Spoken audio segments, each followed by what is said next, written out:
শোনো, আমি তোমাকে সাফ সাফ বলে দিচ্ছি, আমার বাসায় থাকতে হলে তোমাকে প্রতি মাসে খাওয়ার টাকা দিতে হবে 5,000, থাকার টাকা দিতে হবে 5,000 টাকা। আর যদি না দিতে পারো তুমি কোথায় যাবে যাও। তুই যা বললি তো তো সব কথাই শুনলাম। তুই তো বললি যে তোর ভাই ভাবি অনেক ভালো, তোর চাকরি না হলেও তোর সারা জীবন বসায় খাওয়াবো। তো হঠাৎ করে এই কথা বললি? জুবাইর, এদিকে আসো। ভাবি কিছু বলবেন? বলবো তো অনেক কথাই, এভাবে আর কতদিন চলবে? এভাবে মানে? আপনার কথা বুঝলাম না ভাবি, কি বলতে চাচ্ছেন? আমি কি বলতে চাচ্ছি তুমি বুঝতেছো না? শোনো, বড় হয়েছ, লেখাপড়া করিয়েছে তোমার ভাইয়ে, এখন বোঝার মতো যথেষ্ট পরিমাণের বয়স হয়েছে। বসে বসে ভাইয়ের কাঁধের উপরে কত খাবে আর? এবার নিজে কিছু করার চেষ্টা করো, বসে বসে আর কত খাবে? ভাইয়ের টাকা তো সব শেষ করে দিচ্ছ। তুমি তো এখন বড় হয়েছো, ভাইয়ের কাঁধের উপরে বসে বসে খাও, তোমার লজ্জা করে না? শোনো, সামনে আমাদের ভবিষ্যৎ আছে, আমাদের বাচ্চা কাচ্চা হবে, ওই দিকেও খেয়াল রাখতে হবে। তোমার ভাইয়ের ইনকাম কত, তুমি যে বসে বসে খাচ্ছ? শোনো, আমি তোমাকে সাফ সাফ বলে দিচ্ছি, আমার বাসায় থাকতে হলে তোমাকে প্রতি মাসে খাওয়ার টাকা দিতে হবে 5,000, থাকার টাকা দিতে হবে 5,000 টাকা। আর যদি না দিতে পারো তুমি কোথায় যাবে যাও। ভাইয়া, ভাবি বলে কি বলতেছে? এতদিন তো সবকিছু ঠিকঠাক চলতেছিল, হঠাৎ ভাবির কি হলো যে এগুলো বলতেছে সে আমারে? তোর ভাবি যা বলছে ঠিকই বলছে। তুই যে লেখাপড়া করতেছস, হ্যাঁ, তুই কি চিন্তা করছস আমি তোর ভাই, আমার কয় টাকা ইনকাম, হ্যাঁ, খরচ কত? তো তুই যে আমার কাঁধে বসে বসে খাইতেছস, আবার হাত খরচ দিতেছস, সম্ভব এটা আমার দ্বারা? হ্যাঁ, কথা বলছ না কেন? তোর মতো ছেলেটাকে চাকরি করতেছে না, কত চাকরি করতেছে, আর তুই বাসা বসে বসে আমার টাকা দিতেছস, খাইতেছস। না, আলাদিনের চেহারা রাখছো, ওইখান থেকে শুধু ইনকাম বাইরে হচ্ছে। চুপ কর, আমি কথা কইতেছি তো। শোন ভাই, তুই আমার ভাই, বাবা মারা যাওয়ার পরে তোর আমার হাতে তুলে দিয়ে গেছে, আমি তো চেষ্টা করে তোর লেখাপড়া শিখাইছি, ঠিক না? এখন তোর কিছু করা দরকার না, কিছু করতে হইব। তাই আমি বলতেছি, তোর ভাবি যা বলছে ঠিকই বলছে। আমার কাছে থাকতে যদি চাস তুই, ওর খাবার দিতে হবে 5,000 টাকা, রুম ভাড়া দিতে হবে 5,000 টাকা। যদি পারস তাহলে থাকবি, না তোর ব্যবস্থা তুই কর।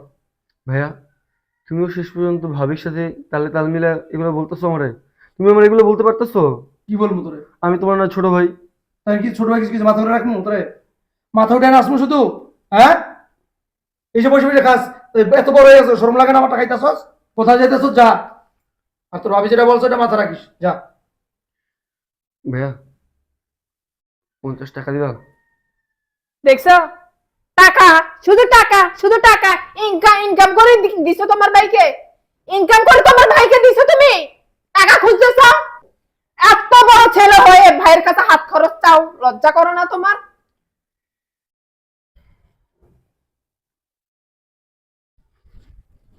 তুই যা বললি তো তো সব কথাই শুনলাম। তুই তো বললি যে তোর ভাই ভাবি অনেক ভালো, তোর চাকরি না হলেও তোর সারা জীবন বসায় খাওয়াবো। তো হঠাৎ করে এই কথা বললো কেন? আমিও তো এই একই কথাই চিন্তা করতেছি। ভাইয়া আমার সাথে এরকম আচরণ করলো কেন? তোর আগেও বলতেছি, এখনো বলতেছি, স্বার্থ ছাড়া কেউ কাউকে ভালোবাসে না। আগে বলতে পারে তোর ভাবির ভয়ে, যদি তোর ভাবি কিছু বলে দুজন মিলিয়ে বলতেছে। এখন দেখ কি করবি তুই। বন্ধু, আমার ভাই তো সবসময় আমার আদরই করতো, যা চেতাম যখন চেতাম সবকিছু দিত। কিন্তু ইদানিং বললামই তো তোরে, আমার ভাবির কথা শুনে সেও ভাবির সাথে তালে তাল মিলা আমার যা তা বলতেছে। কি করব? চাকরি বাকরি তো একটা করতে হবে, তাই না? কোথায় যে চাকরি পাই বুঝতেছি না। তোর কাছে কোনো সন্ধান আছে চাকরির? থাকলে বল না ভাই।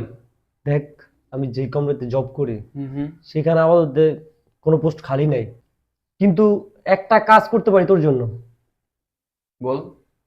আমার এক বন্ধু বড় একটা কোম্পানিতে ম্যানেজার পোস্টে আছে, আচ্ছা তার সাথে কথা বলে দেখতে পারি যে চাকরি তোর হয় কিনা। বন্ধু, এটা আমার রিকোয়েস্ট, প্লিজ বন্ধু, অন্তত আমার হয়ে তুই তার বল যেন চাকরিটা আমার হয়। চাকরিটা আমার কত দরকার তোরে আমি তো বুঝাই বললাম, তাই না?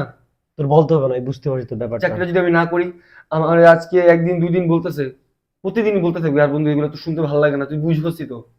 বাদ দে, তুই টেনশন করিস না, আমি তোর বন্ধু না।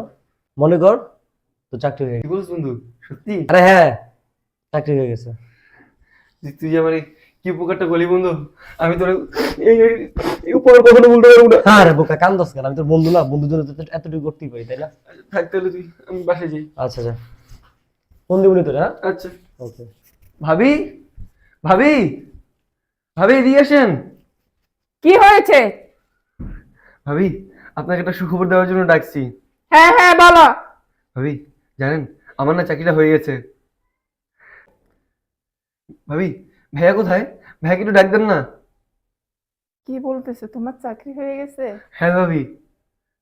এই তুমি শুনছো? এদিকে আসো। কি হয়েছে? ডাকাডাকি করতেছো কেন? ভাইয়া, তোমাকে একটা সুখবর দিব, এই জন্য ডাকছি। সুখবর? হ্যাঁ ভাইয়া।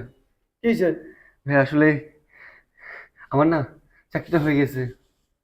মাশাআল্লাহ, চাকরি পাইছস? হবে, ওই যে আমার বন্ধু রাজু আছে না, হুম। ওর এক বড় ভাই আছে, একটা কর্পোরেট কোম্পানি আছে ওই আমাদের এলাকায় পাশেই, ওইখানে একটা পোস্টে আমার চাকরি দিয়ে দিছে, ভালো পোস্ট, মাস শেষে ভালো বেতন দিব ভাইয়া। ও আলহামদুলিল্লাহ, যাক ভালো হয়েছে। ভাবি, আপনি যেন কত বলছিলেন আমার খাওয়া বাবদ কত দিতে হবে, তারপর যে বাসা ভাড়া বাবদ কত টাকা যেন দিতে হবে আমার? কি বলস তুই? হ্যাঁ, তোর মাথা ঠিক আছে? কেন ভাইয়া? ভাবেই তো তখন বললো যে আমার খাওয়ার খরচ, বাসা ভাড়া বাবদ কিছু দিতে হবে এখানে থাকতে হলে। শোন ভাই, তুই আমার একমাত্র ছোট ভাই।